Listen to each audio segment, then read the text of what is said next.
నేత జయప్రకాష్ నారాయణ పిలుపునిచ్చారు. లేదంటే వ్యవసాయ రంగం మరింత సంక్షోభంలో కూరుకుపోక తప్పదని హెచ్చరించారు. కర్షకుడిని బిచ్చగాడిలా చూస్తున్న ప్రభుత్వంతో తాడో పేడో తేల్చుకునేందుకు ఈ నెల 9న రూపొందించనున్న మరో చారిత్రక ఉద్యమంలో భాగస్వాములు కావాలంటున్న జేపీతో ఈటీవీ ముఖాముఖి ఇప్పుడు చూద్దాం.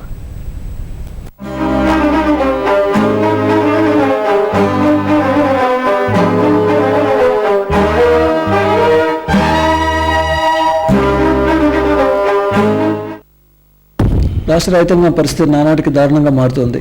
రబీ సీజన్లో పండించిన ధాన్యానికి మద్దతు ధర కోసం రాష్ట్ర రైతాంగం తీవ్ర ఆందోళన వ్యక్తం చేస్తోంది.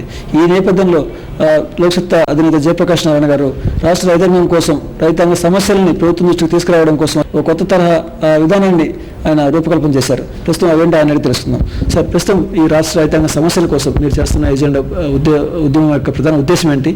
ప్రధానంగా ఏ డిమాండ్ల సాధన కోసం మీరు ఈ ఆందోళన చేపడుతున్నారు? రైతు పంట పండించే తనకు ఆదాయం రావడం కోసం, కుటుంబాన్ని పోషించడం కోసం.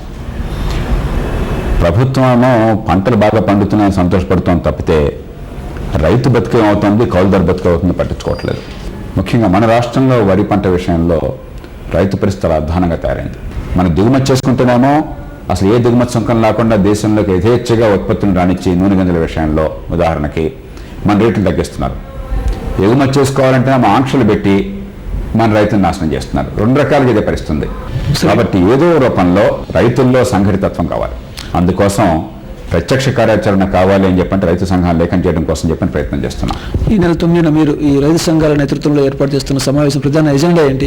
ఏ అంశాలకు చర్చించబోతున్నారు? ఎలాంటి నిర్ణయాలు తీసుకోబోతున్నారు? ఇప్పుడు ఆంధ్రప్రదేశ్, కర్ణాటకలో ఉన్నటువంటి ఈ ధాన్య రైతుల పరిస్థితిని అంచనా వేసి, అలాగే ఇతర రైతులు చెరుక్కి మరి కనీస సూచన ధర స్టేట్ అడ్వైజరీ ప్రైస్ దాన్ని ప్రకటించే అధికారం పూర్తిగా ప్రభుత్వం అనుకుంటే ₹1 కూడా జేబులో ఉంచవక్కర్లా.